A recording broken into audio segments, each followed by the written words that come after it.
Today, we're starting a brand new three-part video series on the channel, and it's going to be a really interesting one. You see, I've gone freelance, and I'm not going back. And I'm not talking about the main layout here. The main layout is here to stay. It's always going to be the prototype Finger Lakes Railway, but my Freemo modules, as many already know, have become a bit of a freelance adventure for me, and I'm really enjoying that process, so much so that I can't seem to get anything done on the main layout. I just keep working on stuff that's freelance. And you know what? I figured it's time to make a video series specifically about freelance model railroading. I want to go over the ideas that I have for developing a quality freelance. I want to go over the steps that you need to take in order to design a paint scheme and get decals ordered. And then I also want to go over the full comprehensive how-to of how to custom paint a freelance locomotive, and for that matter, a prototype locomotive as well. So even if you're not a freelance model railroader, hopefully there's at least something in this three-part series that you'll be interested in. So let's just start off by talking about the why here. Why is it that I've gone freelance and am absolutely loving it? I love prototype model railroading, don't get me wrong. The challenge of researching and trying to recreate scenes as they were exactly within my modeling era is one that I immensely enjoy. But I've also discovered that there's a few factors within freelance model railroading that I enjoy just as much. Parts of freelance model railroading I just can't get within the prototype field. There's an element of world building and storytelling within freelance model railroading that you just can't get in prototype model railroading, no matter how hard you try. Growing up, I was always fascinated by games and TV shows that really immersed you in the world in which the series took place. And freelance model railroading is an opportunity to do that sort of world building within a model railroad. Most freelances take place on railroad lines that either cease to exist prior to the time in which a modeler is modeling it, or on lines that never existed in the first place at all, which means it's really up to the modeler to use their imagination and detailed research in order to build a world which feels believable. Furthermore, the ability to tell stories through freelance modeling is completely unparalleled in the prototype experience. I've found a plethora of ways in which I'm able to do this, so let's talk about a few examples. The first idea that kind of came to me as I was starting my freelance journey is the idea of the local tagger. My freelance road has a pesky painter who's always tagging cars with his surrealist moniker, Not Graffiti. More practically, this is achieved by using a series of tags that I digitally designed and had printed on waterslide decals. The idea of the local tagger allows freelancers everywhere an opportunity to collaborate with one another, even from hundreds and thousands of miles away. The tag tells a story about where the car has been, despite its static place on a modeler's layout. A rock salt car with the Not Graffiti tag may be recognizable as a car that was loaded at the salt mine on my freelance railroad on any layout set within the Northeast United States, not through some complex set of waybills traveling from modeler to modeler, but simply by the use of a recognizable tag which shows where the car has been. If you're looking for a slightly more legal way to collaborate with other modelers, there's also ideas like the Short Line and Regional Carriers of America, which is a concept that allows the freelance story to extend beyond a modeler's individual story and become a part of something bigger. To make a long story short, Circa is a railcar pooling and member benefit organization. If you want to learn more about the freelance concept that is Circa and join yourself, feel free to check out the Circa Facebook page. The link will be in the description. There you'll find the full Circa story and list of benefits. I also just have to send a quick shout out here to John Farrington of the Somerset and Raritan and Joey B. Late Night Hobby of the Salt City Railroad. Circa has been a collaborative effort developed by the three of us. I especially have to thank Joey, as his graphic design efforts have allowed us to take Circa to levels much higher than we ever would have anticipated possible. Also, honorable mention goes out to Dennis Colucci and Scale Train Boy for also coming on board to help us develop the prequel to Circa. But if you want to learn more about that, definitely make sure that you check out the Circa Facebook page. Story building can also continue to happen in more subtle ways, like secondhand locomotives and car repairs. Built into the GWT story is the purchase of two SD40-2s from Dennis's Belfort Colucci Creek in Southern in 1985. By my modeling era in 2005, you can imagine that those locomotives might be a little bit worse for wear. Because the two units have been in GWT paint for over 20 years, I'm able to model them as if the BCC&S paint is fighting its way back through, which is pretty neat. I've really enjoyed the process, and I'm looking forward to getting these units completed. One will be modeled in desperate need of a fresh paint job, and the other will have that fresh paint job, but also will have a little bit of a twist in that it's also sporting a brand new Operation Lifesaver paint scheme. I'm also able to tell stories through the Circa certified car shop on GWT property. You'll notice this very nice and grimy BCC&S boxcar, but it's also got two bright, shiny roof panels on the top of it. As the story goes, the boxcar arrived at the GWT transload with a leaky roof. And rather than waybilling the car home shop for repair, GWT was able to do the repair in their car shop and keep the car earning revenue right away. This is all using the Circa standardized repair practices and flat rates, which are utilized by all Circa member roads. Beyond the amazing ability to stretch one's creative legs, freelance modeling also has practical advantages too. And quite frankly, it's because of these advantages that I became a freelance modeler in the first place. As many know, I've been on a journey over the last few years here on YouTube to show how accessible the hobby of model railroading is, even if you don't have a ton of space, time, or money at your disposal. Freelance modeling is another great opportunity to do just that. In fact, there's many examples of freelance model railroads that exist almost entirely on paper and don't even have a single inch of track modeled themselves. Perhaps the greatest example of this is Chris Palmieri. He's the owner of Home Shops, the company that's creating freelance rolling stock and has it commercially available for everybody. It's a big reason why I think freelance model railroading is having a big resurgence. But his Texas and Great Northern and subsidiaries has a completely believable looking website. There's tens of hundreds of pictures of his locomotives online, but none of them are on a home layout of Chris's, and that's because he doesn't have one. I don't pretend to know the reason why Chris doesn't have a home layout. I can probably assume that it's got something to do with, a busy full-time career and running such a successful company like Home Shops. But despite all of that, you really wouldn't even know that he doesn't have a home layout because all of the pictures look so incredibly believable and look as if they are in the setting that his freelance railroad takes place in. This is something that a lot of people without home layouts can take advantage of just by being a member of a club or being a part of a modular group or having a Freemo module, a T-Track module, those sorts of things where you don't need a ton of space to store it or you don't have any space at all, but you've got an opportunity to run your locomotives on a bigger layout somewhere else. Freelancing also allows the opportunity for individuals to pick up very valuable skills long before the opportunity for a home layout build arises. Things like custom painting, super detailing, DCC and sound installs all have to happen in order to build freelance equipment, and all can be done at home with no layout at all. So hopefully I've done well to convince you all about the why behind creating freelance model railroads. But in the second half of the video, and in the next two parts of the series, I really want to start discussing the how of creating a freelance model railroad, starting in today's video with creating an initial story and a baseline for your railroad. I'll start by discussing something that I'm assuming a lot of you are kind of a little bit curious about, and that's my own freelance railroad, the Genesee Wyoming Transportation Company. In 1976, the Delaware and Hudson was granted a plethora of trackage rights over Conrail in New York State.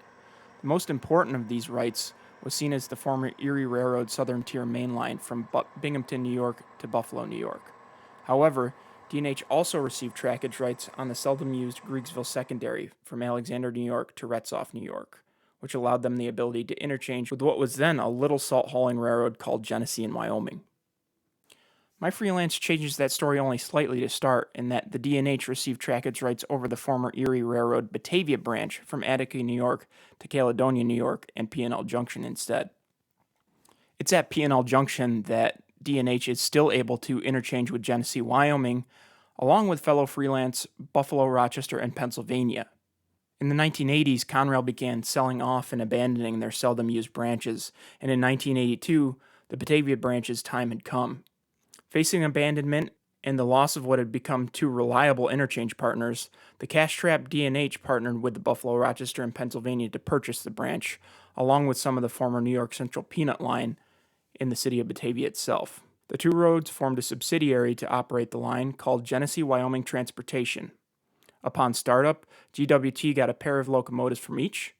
The D&H supplied an Elko C424 and an RS11, and the BR&P sent in a set of EMD GP9s.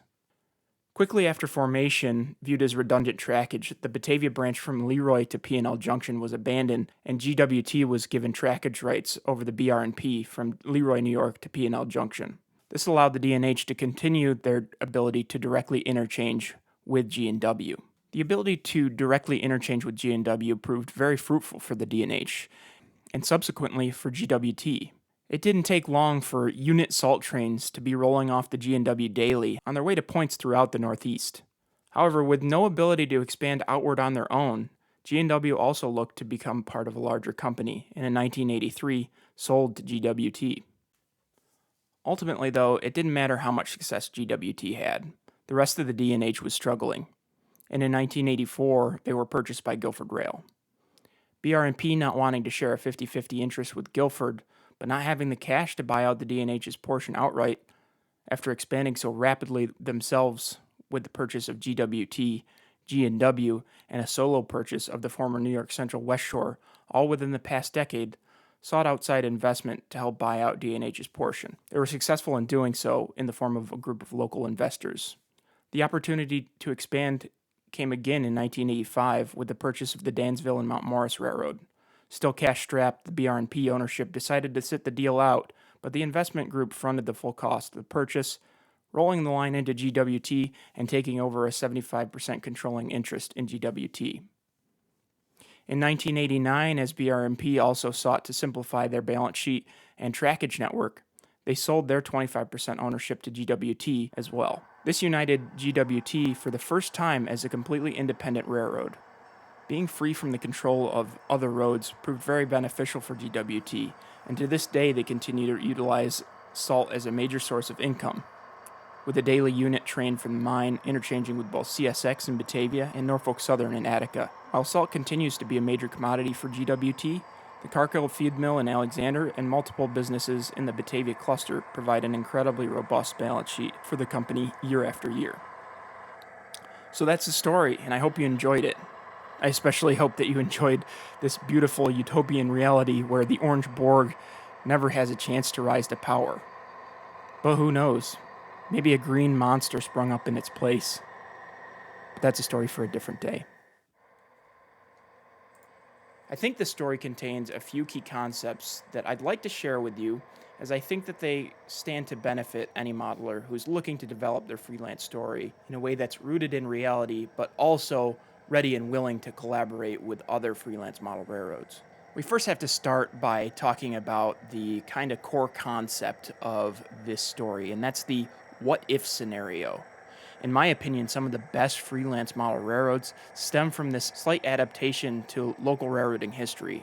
Mergers, acquisitions, and counties stepping in to purchase and find operators for lines that would have otherwise been abandoned are all things that genuinely did happen during Conrail's ownership and have led to some of the coolest prototype short lines and regionals that we have today.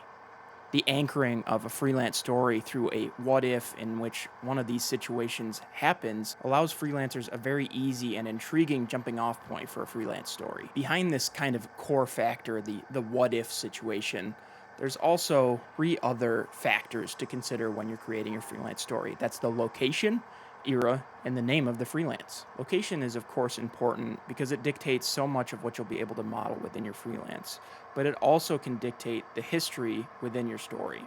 The biggest way that it can dictate what it is that you're modeling is the commodities in which your railroad hauls. A layout based in the Northeast is, of course, not going to be sending out unit trains worth of orange juice. It's not a crop that can be grown here, and therefore It's not going to be something that you can see. That's why location really dictates the commodities that are traveling on your railroad. And for me, it means that GWT is a very large hauler of road salt. In real life, the American Rock Salt plant in Mount Morris, New York, feeds a whole lot of road salt to municipalities across the Northeast. And by freelancing a railroad that services it, that becomes my main commodity and also allows me to model some traffic that I think is really cool. Really rusty, crusty salt cars. So this is something that anybody modeling a freelance really has to start to consider themselves. What are the commodities that you're interested in carrying? And what is the location in which you are interested in modeling? Because both of those really have to coincide with one another in order for a freelance story to be believable. Just as important to the story is the selection of an era, because in different time periods, different areas of the world were prioritizing different things. For example, a layout based in Western Pennsylvania during the 1940s would look a lot different than one set in 2025. Railroads in that region during the 1940s were largely concerned with the commodities necessary to produce steel. Steel is still a very big part of the Pittsburgh and Western Pennsylvania environment today. It is certainly not what it used to be. You need not look any further than Prototype Railroad, Bessemer and Lake Erie, which used to have a double-tracked main line and ran multiple unit trains of iron ore and coal for export a day. Now is just running a single unit train of iron ore from Conneaut, Ohio down to Pittsburgh every day. A Western Pennsylvania-based layout in 2025 may look a whole lot different. There may still be some sort of steel production involved, but any sort of railroads that survived into this era would likely be doing different business, manifest business, agricultural products, and things of that nature. And so there's certainly a balance to be struck in terms of era. If you want a modern mainline full of big wide cab GEs and EMDs, you're certainly going to be looking at different commodities being hauled than you would have in the 1940s, where you had the transition era steam and first generation diesels hauling all of the things necessary for steel production. So we've talked about location, we've talked about era. Maybe the most important part of really setting a believable freelance is naming it. I think we all probably know somebody who's named their freelance railroad after their wife, their kids, or their dog. And while it's heartwarming to see that they've expressed their love for somebody that's important to them, it doesn't always make for the most memorable name for a freelance. Instead, I personally find names that call upon local landmarks, towns, and counties to be much more memorable. In the case of my railroad, Genesee Wyoming Transportation, Genesee and Wyoming are two counties in which the railroad operates within, and the unconventional use of transportation rather than railroad is an homage to a real-life railroad company, Genesee Valley Transportation, which owns some of the trackage which I model in my Fremo modules.